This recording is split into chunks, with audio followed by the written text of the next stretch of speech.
Good evening, everyone. We had a very nice Shabbos together. It was a great pleasure. Just wanted to say a couple of words. I was thinking, actually, I had an idea I wanted to share with you today about Shalashid. This didn't work out because we had a wonderful guest speaker instead, which is fine. I don't have a problem with that. I knew I'd have the opportunity to speak with you again. So I wanted to point out something that I saw in terms of Loshin Hara that I think is actually a very useful concept and principle to think about in terms of marriage. And it's something that I've seen it from, I'll show it to you from a few different angles. So one of the things that's so terrible about Loshin Hara, one of the things that makes it so devastating, the rabbis say 3 people are destroyed by Loshin Hara. The one who says it, the one that it's said about, and the one who hears it. And it's like, why? Why is it like quite so bad? So one of my rabbis from Eshet Torah, Rabbi Nassan Weiss, I heard him say the following thing. He gave the following illustration. He says, imagine you're at work in the middle of a meeting, and there's a young woman in the meeting that she gives a presentation. And let's make up a name for her. Let's call her Deborah, right? And after the meeting is over, right, 2 different groups of people walk away, and one of them, guy turns to his buddy and says, "Wow, that Deborah, such a go-getter. She was so enthusiastic, so well prepared. She explained everything, fantastic." And then the second group, as they're walking away, guy turns to his buddy and says, "Man, that Deborah, what a bossy girl, right? She thinks she knows everything, right? She's trying to explain to us like our own field, right? So which one was it?" Well, it can't be both. It is what they decided it was, right? The experience they had, the rabbi said. Let me give you another. It's a Pirkei Avos says that there are things, we see this a few places in the rabbi. There are things that take someone out of the world. They say kas, kavod, and kina, right? Anger, desire for honor, and jealousy takes a person out of the world. But what does that mean? It doesn't mean that literally, like we're just joking about the moon. We're joking about saying Kiddush Lavana if you're on the moon. As if you have to make Kiddush Adama. Right? So if you're, thank you for laughing, I appreciate that. So it wasn't just the guys.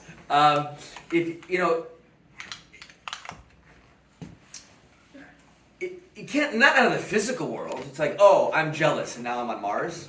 Oh, I'm angry and now I'm on Jupiter. Obviously it doesn't mean that. It means the social world, the world that's created, because there's an objective physical reality we call the world, but there's also the world that's created by the infinite connections between human beings.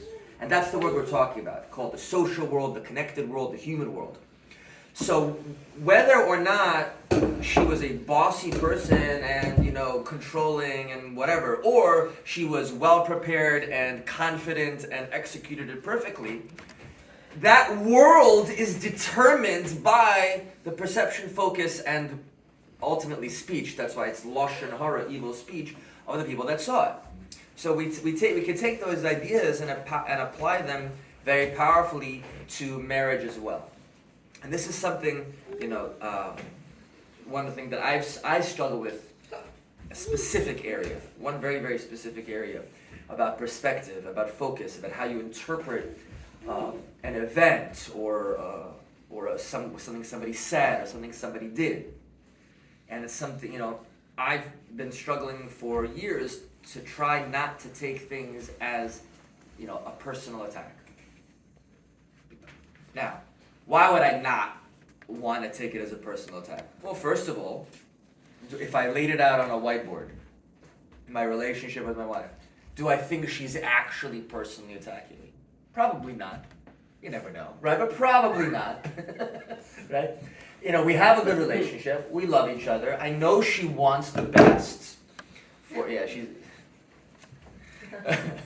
she can't handle the mushy stuff, so she has to react negatively whenever I say something positive. It's fine. We're married over 20 years. We're good. So, it's something where if... Dr. Faye just asked me for the link. Oh, LMK, let me know. I'm speaking now. Do you want to just tell her that I'm on Instagram? It's on Instagram, it's just recording. Oh, it's just recording? Okay. It's being recorded. Okay. So it's something where she doesn't mean it negatively, but my own personal perspective and reaction to it sometimes is, I feel like I'm being attacked.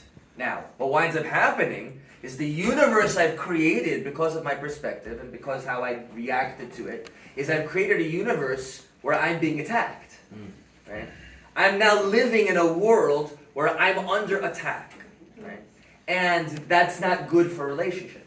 If instead, if I could say, okay, for a myriad of reasons, there's an issue that's happening right now, and there's upsetness that's happening right now, but it's not personal. I'm not being attacked. I'm not being denigrated. I'm not being abused. I'm not being, called anything in particularly bad. I'm not being lowered. I'm not being disrespected. None of those things are real. It's a completely external for me. Here's an issue. Now I can take it as, it's not my problem. It's our problem. Right? Let's deal with this problem together the best way that we can. But it's not me. It's not my issue. Right? It's not me. It's you. No. Right? Now, and this happens. The place I saw this a couple of years ago.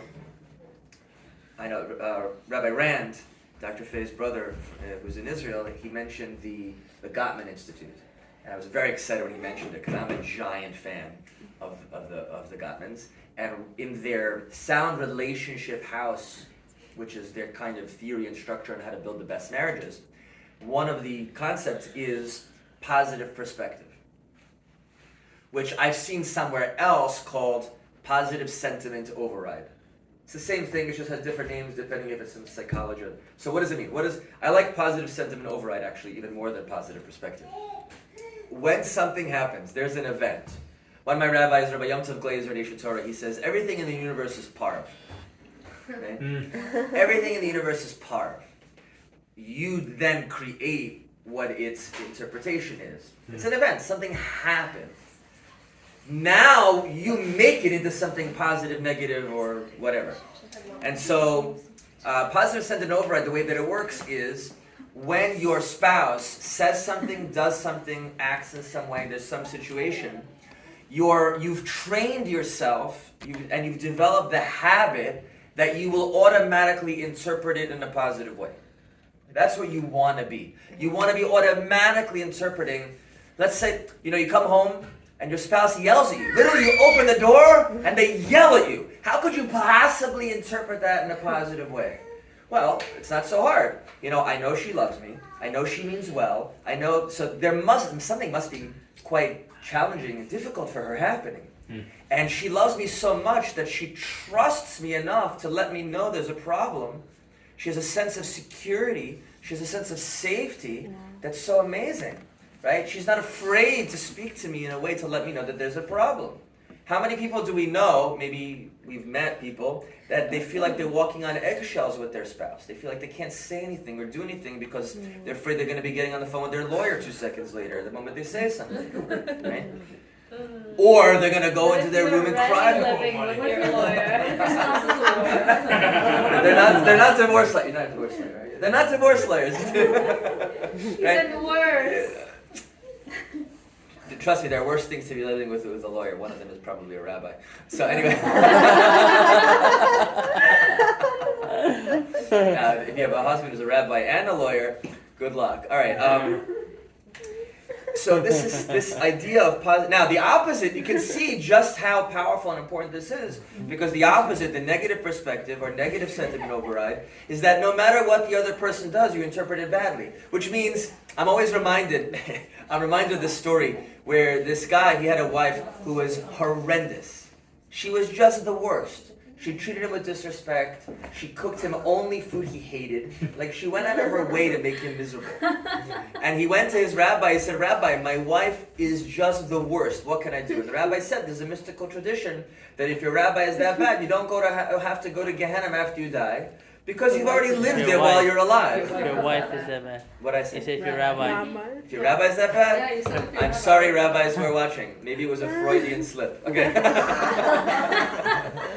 If your wife is that bad, you don't have to go to hell because you've already been there your whole life. So you don't have to go to another one afterwards.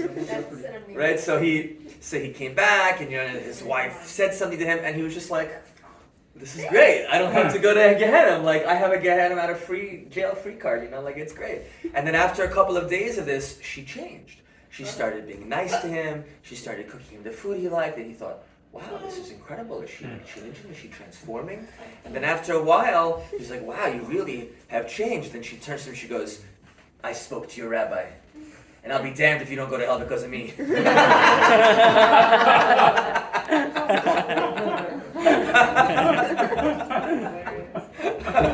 So, you thought it was going to be one of those great stories where she changes? No. Anyway, so you can imagine the scenario. You okay, Gabby? So you can imagine the scenario. She hears all my jokes 1,000 times and laughs every time. Baruch Hashem. So, It's funny every time. yeah, well, you should see her at the class I gave on Wednesday night in the city. She almost fell over. Anyway, so you can imagine, you come, your wife serves you breakfast in bed, right? And if you have a negative sentiment override, what do we do? Like, what do you want? Like, what are you trying to get? Like, you suspect even the good acts because you automatically interpret even what they do that's good as being something selfish and self-serving, right? Can you imagine living in that way? That's such misery. And just imagine the opposite. How amazing and powerful and wonderful and great your relationship will be if we can try to. So you see that the idea of perspective, you can't change a physical reality. I'm not one of those people who thinks that I think this is a chair. Now it becomes a chair. No, it's a table, it's a table, it's a table. There's a physical reality. But interpersonal reality is incredibly dependent on focus, perception, and interpretation. And there's also a self-fulfilling prophecy part of this. When you treat a person in a certain positive way, even if it wasn't objectively what they were doing, joking aside, it does change people. It does change the relationship. So, the only thing I always love people, they finish a talk and they go, I want to give you a blessing. I can't bless you. I have the power to bless you. Go bless yourself. What? How do we do that? Look at yourself at the mirror. There you go. What I'll say is I pray to Hashem that I myself learn this lesson, and if anyone else can get any benefit from it, then all the better for all of us. Thank you. I appreciate you listening for a few minutes. Dave, I learned about this.